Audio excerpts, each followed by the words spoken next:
올해 서울대 사회교육과에 입학한 황건이라고 하는 친구가 있습니다.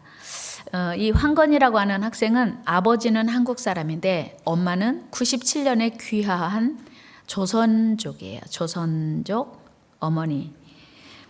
그가 초등학교 때 아버지가 알코올 중독이 너무 심하고 폭행하는 것 때문에 부모님이 이혼을 했습니다. 그런데 이 황건 친구는 어머니하고 같이 살게 되었습니다. 공부를 썩 잘하지 못했던 황군이 공부에 최선을 다하게 된 계기가 있습니다. 중학교 1학년 때 교감 선생님의 추천으로 법무부 법사랑위원 경주지역연합회 후원 프로그램인 아름다운 동행에 추천되면서부터였습니다. 매월 10만 원의 후원금을 받게 된 이 황군이 내가 무엇인데 나에게 이런 도움을 주는가 해가지고 이 도움이 헛되지 않으려면 내가 공부를 열심히 해야겠다 그런 생각을 했어요. 황군의 어머니는 건강이 좋지 않아서 일을 계속하지 못했지만 건강해서 일을 할 수 있을 때는 식당 일을 전전을 했어요. 그리고 이 황군이 엄마 나 학원 가고 싶어요 그랬더니 그러면 한번 해봐라 그랬어요. 그래서 엄마가 적극적으로 후원을 해줘서 학원을 다니기 시작했는데 때로는 엄마가 건강이 안 좋아서 학원을 다닐 수 없을 때는 학원을 쉬어야 됐어요. 그럴 때 학원 선생님이 너 왜 학원 그만두려고 해? 그러니까 사실은 어머니가 몸이 불편해서 계속해서 학원을 다닐 수가 없어요. 그랬더니 학원 선생님이 그래? 그러면 어머니가 일을 쉬어서 학원비를 낼 수 없을 때는 학원비 안 내도 돼. 그러니까 공부 계속해라. 그래서 고2 때까지 학원비 내다 안 내다 재정 형편이 되면 내고 그렇지 않으면 못 내고 그래도 학원을 고2 때까지 계속 다닐 수 있게 되었습니다.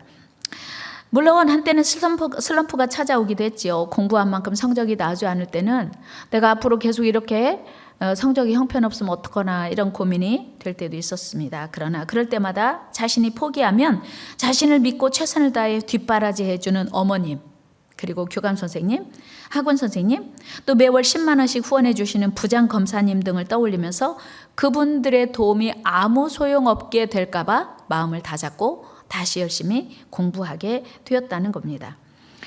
결국 그는 당당하게 서울대 사회교육과에 입학해서 앞으로 열심히 공부하여 자신도 인재를 키우는 교사가 되겠다고 이제는 포부를 밝힙니다. 중3 때 담임 선생님처럼 어려운 학생들에게 특별한 관심을 쏟아 훌륭한 사회인으로 성장하도록 돕겠다는 거예요. 중3 때 담임 선생님은 이 황군의 집이 학교에서 너무 먼 것을 아시고 매일 아침 출근 때마다 이 황군을 자기 차에 태워서 출근을 하신 거예요. 참 많은 고마운 분들이 이 황군 되게 한 거예요. 그렇습니다. 우리가 인생을 사노라면 수없는 장애물들에 막히고 그리고 어려움들에 봉착할 때가 있습니다. 이렇게 어렵고 힘든 삶이 어찌 황군뿐이겠습니까?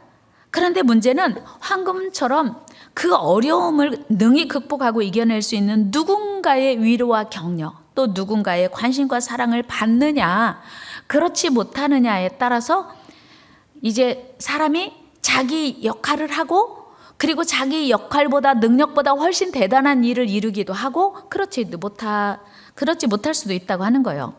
아무리 힘들고 어려워도 누군가 내게 힘이 되어주고 손을 내밀어 도움을 주는 사람들이 있다면 그 어려움을 능히 이겨낼 용기가 생기는 거예요. 그런데 똑같이 힘들고 어려운 상황이라 할지라도 아무도 관심 가져주지 않고 오히려 모두가 외면한다면 그의 삶은 더욱 힘들고 지쳐서 포기하고 싶은 거예요. 오늘 본문에서 우리 예수님은 가버나움의 한 집에 들어가셔서 말씀을 전하고 계십니다. 그런데 공생애를 시작하신 예수님은 이제 이미 가버나움에서 많은 사역을 하셨기 때문에 많은 기적과 이사를 행하셨기 때문에 이미 예수님의 소문이 파다하게 퍼졌어요. 그래서 예수님이 오늘 이 집에 오셨다는 가버나움에 오셨다는 소식을 들은 많은 사람들이 그야말로 어마어마하게 많이 예수님이 계신 이 집에 몰려온 거예요. 그런데 얼마나 많이 모였던지 문 앞에까지도 사람들이 가득해서 도저히 비집고 들어갈 수 없이 많은 사람이 모인 겁니다. 오늘 본문 2절 말씀을 같이 읽어요. 시작. 많은 사람이 모여서 문 앞까지도 들어설 자리가 없게 되었는데 예수께서 그들에게 도를 말씀하시더니, 그러니까 뭐 앉아 있는 건 말할 것도 없고 서서 지금 예수님의 말씀을 듣는 거예요. 그때 마침 한 명의 중풍병자를 4명의 사람들이 메고, 침상째 메고, 침대째 메고, 뭐 들것이나 뭐 이런 것에 메고 예수님 앞에 온 거예요. 그런데 상황이 이 중풍병자를 예수님 앞에 데리고 나간다는 게 불가능한 것을 알게 됐어요. 사실 중풍병자라고 하는 건 여러분 아시는 것처럼 혼자 서기도 불편하고 혼자 걷는 건 더더욱 힘든 게 중풍병자 아닙니까? 그런데 이 많은 인파를 뚫고 예수님 앞에 나간다는 것이 불가능해 보인 거예요. 이 환자의 증세가 얼마나 위중한지는 성경에서 밝히고 있습니다. 우리 3절 말씀 한번 같이 읽어요. 시작. 사람들이 한 중풍병자를 4사람에게 메워가지고 예수께로 올세. 그러니까 한 사람을 뭐 옆에서 부축한 정도가 아니고 누워있는 중풍병자를 4명이 이제 그 침상채로 메고 나왔다고 하고 있습니다. 참으로 난감한 상황이 아닐 수 없죠. 그런데 4명의 사람들은 이런 상황 때문에 중풍병자를 예수님 앞에 내려다 놓는 것을 포기하지 않았어요.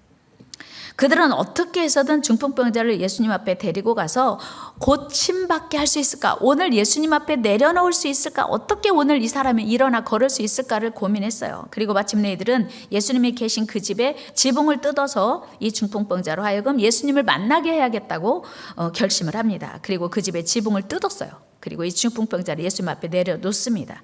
여러분, 이 4사람이 누구인지 몇 살인지 그리고 이 중풍병자가 어떤 관계에 있는지 성경에는 기록이 없어요. 다만 우리가 미루어 짐작할 수 있는 건 그 어려운 상황에 남의 집을 지붕을 뚫어서라도 어떠한 그 어려움을 감수하면서라도 이 중풍병자를 끝까지 예수님 만나게 해야겠다고 하는 사랑이 있는 거 보면 이 중풍병자와 잘 아는 사람이든지 형제든지 친척이든지 어쨌든 누군지 관계는 모르지만 가까운 사람이고 이 중풍병자를 사랑하는 사람이겠구나 하는 것을 우리가 짐작할 수 있죠. 그렇지 않다면 아무리 병 고치는 것도 중요하지만 허락도 없이 남의 집 지붕을 뚫고 구멍을 내고 그 집을 훼손하면서까지 중풍병자를 살리겠다고 하는 그런 결정을 하는 것까지가 쉽고 간단하지 않았을 것이기 때문이었어요. 당연히 그들은 집 주인으로부터 어떤 불이익과 수모를 당할지도 모르는 상황이에요. 그럼에도 불구하고 그 결정을 한 거죠. 또한 그 지붕을 원래대로 보수하기 위해서는 막중한 재정적 손실이 발생할 수 있음을 생각하면 충분히 주저하거나 포기할 만한 일이었어요. 그런데 4명의 친구들은 오직 중풍병자를 도울 방법 한 가지에만 집중했고 그 병자가 회복되고 치유되는 것만을 가장 중요하게 여겼어요. 여러분, 만약에 4명 중에 단 1명이라도 야 가자, 오늘 안 돼, 너무 사람이 많아, 그리고 지금 우리도 설 수 없고 그 집에 들어설 수도 없는데 이렇게 사람이 운집해 있는데 이렇게 많은 사람이 모여 있는데 어떻게 이 침대를 예수님 앞에 내려놓을 수 있겠어? 안 돼, 다음에 하자, 아니면 밤에 아무도 없을 때 예수님 찾아가자, 뭐 이렇게 했을 텐데 1명이라도 했으면요 오늘 이 일은 불가능한, 이 일은 이루어질 수 없는 일이었어요. 그런데 이 4명의 마음이 똑같았다고 하는 거예요. 당연히 결과는 그 중에 1명이라도 다른 마음을 가졌으면 전혀 달라졌겠죠. 그런데 이들은 오직 중풍병자를 예수님 앞에 데리고 나가 치유받게 하는 것에 마음을 모았고 그 일을 이루기까지 그 뜻을 굽히지 않았습니다. 그리고 그들은 그 마음을 아파서 예수님 앞에 그 침상을 내려놓는 순간 예수님이 감동하셨어요. 그리고 예수님이 고쳐주셨어요. 한번 해볼까요? 예수님이 감동하시면 역사는 일어난다. 그렇습니다. 예수님이 감동하시면 역사는 일어나요. 근데 이 4명의 그 중풍병자를 사랑하는 그 적극적인 모습 보고 예수님이 고쳐주셨어요. 우리 마가복음 2장 5절 말씀 읽어요. 시작. 예수께서 그들의 믿음을 보시고, 자, 그들의 믿음이 누구 믿음이에요? 그들이니까 복수잖아요. 중풍병자 1명이 아니에요. 그들의 믿음, 누구의 믿음? 중풍병자를 데리고 온 네 사람의 믿음을 보시고 중풍병자에게 이르시되 작은 자여 내 죄사함을 받았느니라 하시니 예수님은요 그 네 사람의 믿음에 감동받으신 거예요. 그 네 사람의 믿음이 너무 고마웠던 거예요. 그러니까 그 네 사람의 아름다운 동행이 예수님으로 하여금 이 병자를 고칠 수 있게 만들었던 거예요. 사랑하는 여러분, 우리 예수님께서 지금 이 시간 우리에게 원하시는 것 무엇일까요? 그것은 바로 우리 주변에 있는 형제의 고난에 동참하는 것, 형제의 고통에 함께하는 것이 아닐까요? 이에 대해 야고보 사도는 이런 말씀하세요. 우리 야고보 2장 14절부터 말씀 읽어요. 시작. 내 형제들아 만일 사람이 믿음이 있노라 하고 행함이 없으면 무슨 유익이 있으리요? 그 믿음이 능히 자기를 구원하겠느냐? 만일 형제나 자매가 헐벗고 일용할 양식이 없는데 너희 중에 누구든지 그에게 이르되 평안히 가라 덥게 하라 배부르게 하라 하며 그 몸에 쓸 것을 주지 아니하면 무슨 유익이 있으리요? 이와 같이 행함이 없는 믿음은 그 자체가 죽은 것이라. 아멘. 다 같이 행함이 없는 믿음은 그 자체가 죽은 것이라. 그렇습니다. 행함이 없는 믿음은요, 믿음 아니래요. 나 믿음 좋아. 그런데 행함이 하나도 없어. 그러면 그 사람의 믿음은 가짜예요. 그 사람의 믿음은 거짓인 거예요. 그러니까 형제가 어렵고 힘든데 배고파? 왜 밥 안 먹어? 요즘 아이들 이해 못하듯이. 밥이 없어? 쌀이 없어? 그럼 햇밥 먹어. 햇반 없어? 그러면 라면 먹어. 그런 얘기인 거죠. 있는데 안 먹는 게 아니고 없는데 못 먹고 있음에도 불구하고 이렇게 말하는 건 믿음이 없는 거라는 얘기를 야고보 사도가 하고 있습니다. 잠언 기자도 이렇게 말씀했어요. 3장 27절 시작. 내 손이 선을 베풀 힘이 있거든 마땅히 받을 자에게 베풀기를 아끼지 말며. 여기까지 읽으면 목사님 있어야 주죠. 없어요. 뭔가 우리는 내가 가지고 있어야 줄 수 있다고 생각해요. 그런데 여러분에게 있는 거 있거든요. 누군가에게 나눌 수 없는 것을 아무것도 가지지 않은 사람은 없어요. 뭐가 있어요? 재정적으로, 물질적으로 뭐 물건이나 이렇게 누군가에게 줄 게 나눌 게 없다면 따뜻한 위로, 따뜻한 사랑의 말 할 수 있잖아요. 제가 기도해 드릴게요. 힘내세요. 사랑해요. 이게요, 정말 죽고 싶은 사람들에게 누군가가 그 내미는 따뜻한 말 한마디가 그 사랑의 손길이 그렇게 살 소망을 준대잖아요. 여러분, 자살하는 사람이요, 5명에게만 자기 마음을 나눌 수 있으면 절대 안 죽는데요. 근데 지금 이 시대에 왜 그렇게 자살하는 사람이 많아요? 누군가 나를 이해해주고 나를 사랑해주고 나에게 관심 갖는 사람이 5명이 없어요. 그러니까 이 세상에 살 이유가 없다고 하는 거예요. 우리 하나님은요, 우리에게 다른 사람을 보살피고 섬길 기회를 외면하지 말라고 하는 거예요. 그러면서 기회가 있을 때 열심히 섬기라고 하는 거예요. 우리 예수님이 직접 이렇게 말씀하셨어요. 어떤 율법교사가 예수님 앞에 와서 이런 질문하십니다. 예수님, 어떻게 해야 영생을 얻습니까? 천국 가는 길이 무엇입니까? 물어봤어요. 그랬더니 첫째는 하나님 사랑하고 둘째는 이웃 사랑해. 이렇게 말씀하세요. 우리 같이 말씀 한번 같이 읽어볼까요? 누가복음 10장 말씀 읽어봐요. 시작. 어떤 율법교사가 일어나 예수를 시험하여 이르되 선생님 내가 무엇을 하여야 영생을 얻으리까? 보세요. 영생에 관한 말씀을 하세요. 어떻게 해야 내가 천국 갈 수 있습니까? 그 얘기예요. 그런데 우리가 생각할 때 천국 가려면 예수 믿어 이 말 끝 하면 될 것 같은데 예수님은요, 하나님 사랑해 그리고 이웃 사랑해 하면서 이어서 하신 말씀이 선한 사마리아 사람의 비유를 말씀하신 거예요. 여러분 잘 알고 계시죠? 한 사람이 길을 가다가 강도를 만났어요. 그 강도가 이 사람의 가진 모든 걸 다 뺏고 때려서 거반 죽었어요. 그런데 놓고 버리고 갔어요.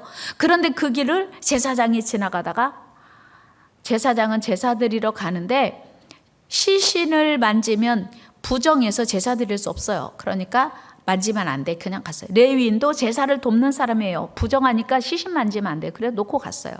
그런데 사마리아 사람이 지나가다가 이 사람을 만나서 너무 불쌍해서 이 사람을 자기 나귀에 태워서 주막에 데리고 가서 치료해주고, 그리고 이제 끝까지 나을 때까지 치료해주라고 이제 하고, 혹시 돈을 맡겼는데 돈이 더 들면, 비용이 더 발생하면 내가 돌아올 때 갚겠습니다 라고 했어요. 그러면서 예수님이, 야, 그러면 제사장과 레위인과 사마리아 사람 중에 누가 강도 만난 사람의 이웃이냐, 이렇게 말씀하신 거예요. 그러니까 이 선한 율법, 영생을 얻고 싶은 율법 교사가 당연히 사마리아 사람입니다 했더니 예수님이, 가서 너도 그렇게 해. 같이 읽어봐요. 같이 해요. 가서 너도 그렇게 해. 예수님이 그 얘기 하신 거예요. 어떻게 영생을 얻냐고 하시는 그 율법사의 질문에, 가서 너도 이렇게 선한 사마리아 사람처럼 사랑을 베풀어, 관심을 베풀어, 죽어가는 사람에게 사랑의 손을 내밀어, 이렇게 말씀하신 거예요. 우리 36절 37절 읽어요. 시작. 네 생각에는 이 세 사람 중에 누가 강도 맞는 자의 이웃이 되겠느냐. 이르되 자비를 베푼 자니이다. 예수께서 이르시되 가서 너도 이와 같이 하라 하시니라. 아멘. 그러니까 예수님이 어떻게 영생을 얻습니까? 어떻게 구원받습니까? 어떻게 천국 갈 수 있습니까? 라고 하는 그 질문에 예수님이 하신 말씀이 선한 사마리아 사람의 이야기인 거예요. 그러니까 예수 잘 믿어 라고만 말씀하시지 않고, 이웃을 사랑해, 죽어가는 사람 관심 갖고 사랑하고 손 내밀어, 이렇게 말씀하신 거예요. 이렇게 죽어가는 사람에게 사랑의 손을 내미는 사람이 진정한 친구요, 이웃이라는 거예요. 여러분, 지금 우리가 살고 있는 이 시대야말로 참으로 많은 사람들이 강도 만나 신음하고 있던 나그네와 같이 경제적으로, 정서적으로 힘들고 어려운 상황을 만나서 신음하고 있습니다. 지금 우리에게 가장 필요한 것이 무엇일까요? 저들이 처한 어려운 형편이나 처지에 관심을 가지고 함께 손을 잡아주고 위로해주고 힘을 되어주는 거예요. 이사야 1장 17절 말씀 읽습니다. 시작. 선행을 배우며 정의를 구하며 학대받는 자를 도와주며 고아를 위하여 신원하며 과부를 위하여 변호하라 하셨느니라. 이게 하나님의 소원이에요. 그러니까 구약시대든 신약시대든 세대를 넘나들며 하나님의 소원은 우리의 사랑과 관심을, 위로를 기다리고 있는 많은 사람들에게 외면하지 말고, 무관심하지 말고 끊임없이 사랑의 손을 내밀라고 하는 거예요. 이것이 우리를 향한 하나님의 간절한 소원이요, 명령이에요. 그런데 이 준엄한 하나님의 명령 앞에 우리의 응답은 무엇입니까? 그것은 이거예요. 하나님, 저도 힘들어요. 저도 어렵다고요. 제가 이렇게 힘들고 어려운데 어떻게 남을 도울 수 있어요? 이런 마음이 우리 안에 끊임없이 있지 않아요? 여러분 안에? 우리가 이렇게 힘든데 어떻게 다른 사람을 도울 수 있겠어요? 우리가 넉넉하고 여유로워야지요. 쉬운 말로 하면 내 코가 석자예요. 그런데 어떻게 다른 사람을 돌봐요? 이런 마음이 우리 안에 너무 많이 있다고 하는 거예요. 그런데 놀랍게도 우리 하나님은요, 우리의 아름다운 사랑 나눔, 우리의 아름다운 동행을 통해서 그 작은 사랑 나눌 때 우리에게 더 큰 은혜를 베풀어 주신대요. 신명기 15장에서 이렇게 약속하고 있어요. 같이 읽어요. 시작. 삼가 너는 마음에 악한 생각을 품지 말라. 곧 이르기를 일곱째 해 면제는이 가까이 왔다 하고 내 궁핍한 형제를 악한 눈으로 바라보며 아무것도 주지 아니하면 그가 너를 여호와께 호소하리니 그것이 내가 죄가 되리라. 너는 반드시 그에게 줄 것이요 줄 때에는 아끼는 마음을 품지 말 것이니라. 이로 말미암아 내 하나님 여호와께서 네가 하는 모든 일과 네 손이 닿는 모든 일에 네게 복을 주시리라. 아멘. 하나님이 약속이에요. 하나님이 이사야 선지자를 신명기 모세를 통해서 하시는 말씀이 뭐냐면, 내 형제에게 아끼는 마음으로 주지 말고 아끼지 않고 무한히 베풀고 나누면 네가 하는 이 모든 일에 복을 주고 네가 하는 모든 일에 복을 주고 네 손이 닿는 곳마다 내가 복을 준다. 하나님의 약속이에요.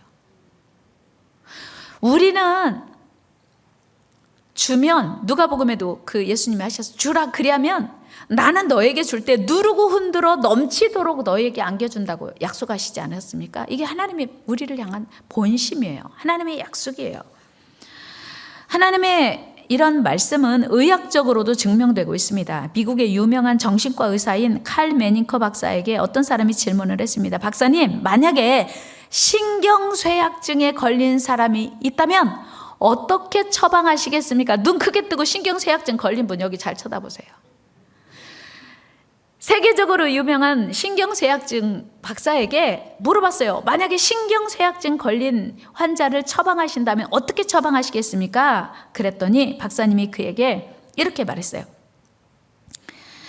신경쇠약증을 치료하는 아주 좋은 처방은 대단한 약이 아니라 그가 일단 집을 나와서 주위의 어려움과 곤경에 빠진 사람들을 찾아가 도와주고 위로해주고 사랑을 베푸는 것입니다. 그럼 신경쇠약증은 깨끗하게 치료될 것입니다. 여러분 놀랍지 않으세요? 하나님의 말씀과 의학적인 근거가 일치하고 있다고 하는 거예요. 여러분 신경쇠약증 걸린 사람은 이제 다른 사람을 안 돌봐서 생긴 거예요. 저 목사님 저 공황장애래요. 목사님 저 요즘 신경쇠약 걸려서 그러면 그 사람은 자기에게 집중해서 자기 생각에 빠져서 자기 연민에 빠져서 다른 사람에게 사랑의 손을 내밀지 않은 사람이 신경쇠약증에 걸리는 거예요. 사랑하는 여러분,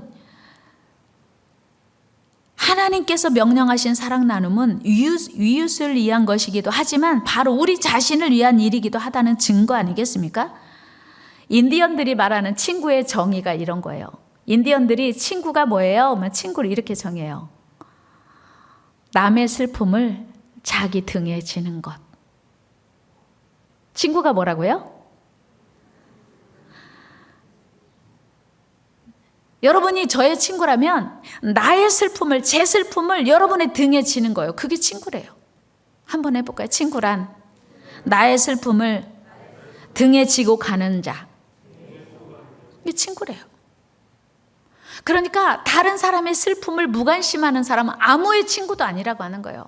그런가 하면 많은 사람의 슬픔을 자기 등에 지고 있는 사람은 많은 사람의 친구인 거죠. 무슨 얘기냐면 친구란 말만 너 나 친구야 나랑 친구지가 아니고 뜨거운 가슴과 사랑의 눈빛으로 무슨 대단한 걸 나누는 게 아니고 진심이 속에서 우러나오는 가슴 깊이 우러나오는 그런 그 나눔이 친구라고 하는 거예요. 러시아의 한 작은 마을에 착한 구두수 전공 할아버지가 살았습니다. 어느 날 그는 잠이 들었는데 꿈에 예수님이 나타나셨어요. 예수님이 꿈에서 하시는 말씀이 내일 내가 너희 집을 방문할 거야.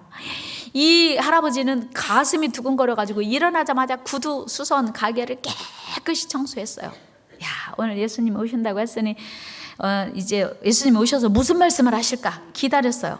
그런데 청소하고 나서 밖을 내다보니까 청소부 외에는 아무도 없었어요. 그는 밖을 향해서 소리쳤어요. 이리 들어오세요. 추우시죠? 들어오셔서 이제 몸 녹이시고 커피라도 드세요. 청소부는 너무나 좋아서 빗자루를 던져두고 들어와서 온몸을 녹이고 커피를 마셨습니다. 그런데 점심때가 되도록 예수님이 안 나타나시는 거예요.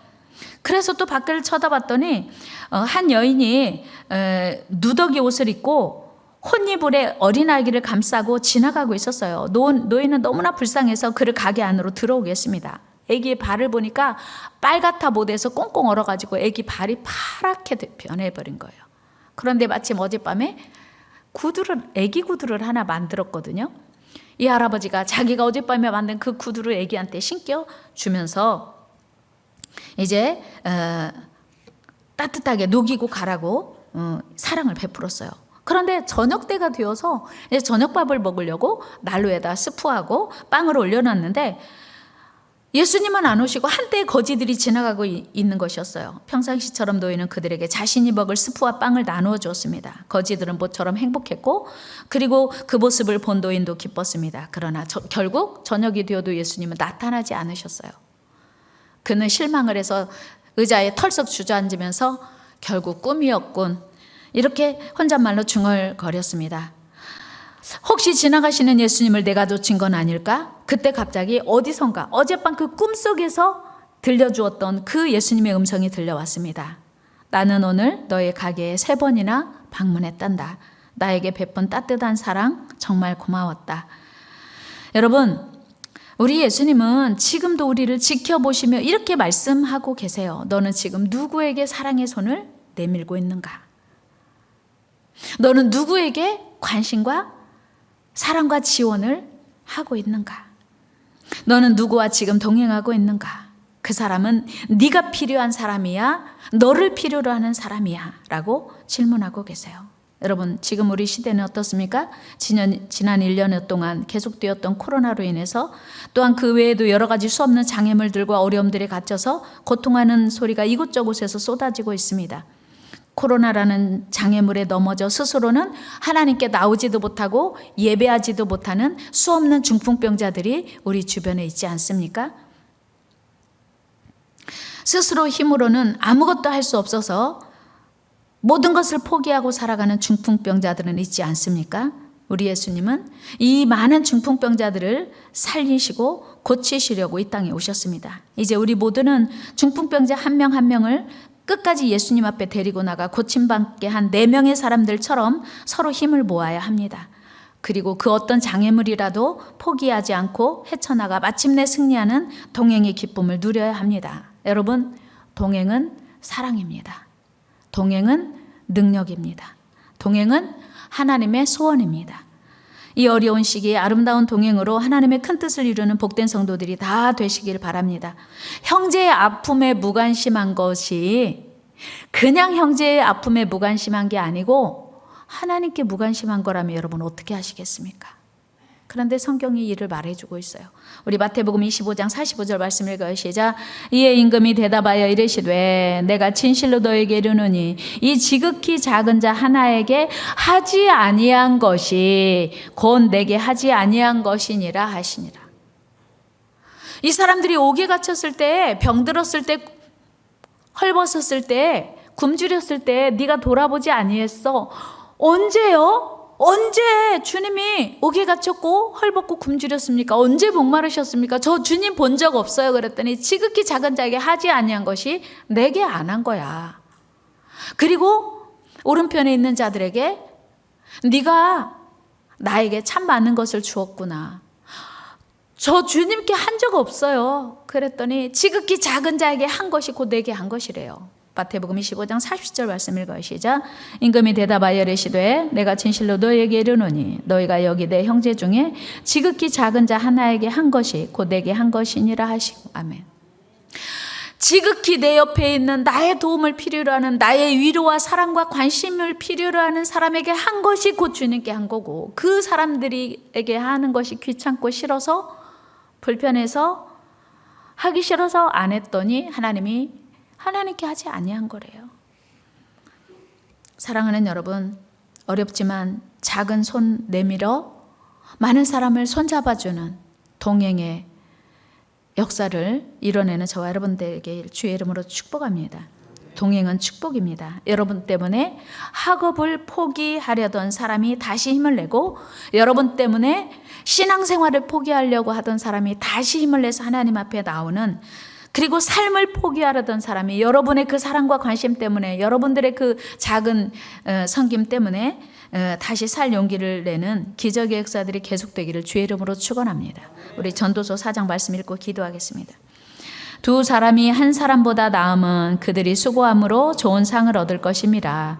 혹시 그들이 넘어지면 하나가 그 동물을 붙들어 일으키려니와 홀로 있어 넘어지고 붙들어 일으킬 자가 없는 자에게는 화가 있으리라.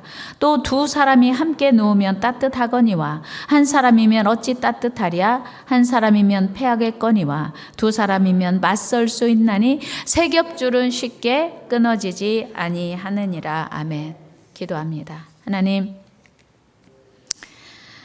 아름다운 동행을 통해서 삶을 포기하고 학업을 포기할 수밖에 없었던 학생이 용기를 내서 열심히 공부해서 서울대학교에 진학한 아름다운 미담을 들었습니다.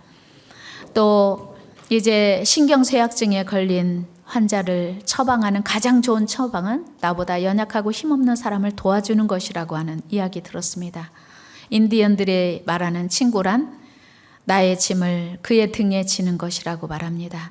또 하나님은 오늘 우리에게 영생을 얻는 길이 하나님을 사랑하는 것, 이웃을 사랑하는 것이라고 말씀하십니다.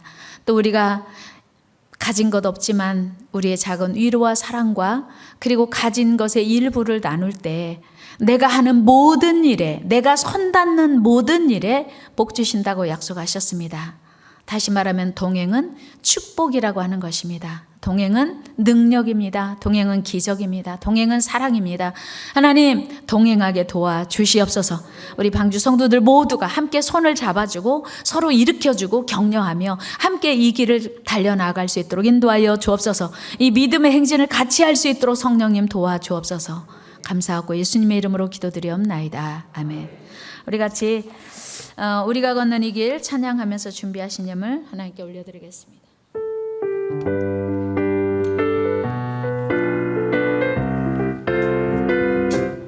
우리 박수 치면서 찬양합니다.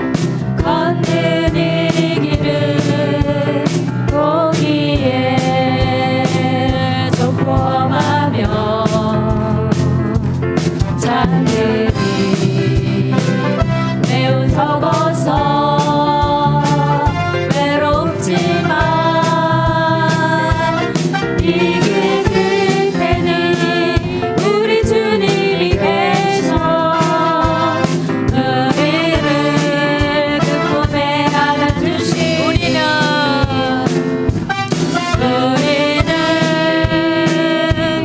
함께 이 길을 선택한 형제자매요 영원한 주의 나라의 백성이기에 서로 도우며 서로 손을 잡아주며 이 길을 함께 걸어갑시다. 사람들 우리들을 보며 어리석다고 조롱하지만 이 길이 하늘 저마다 영원히 주와 살리라. 우리는 함께 이 길을 선택한 형제자매요 영원한 주의 나라의 백성이기에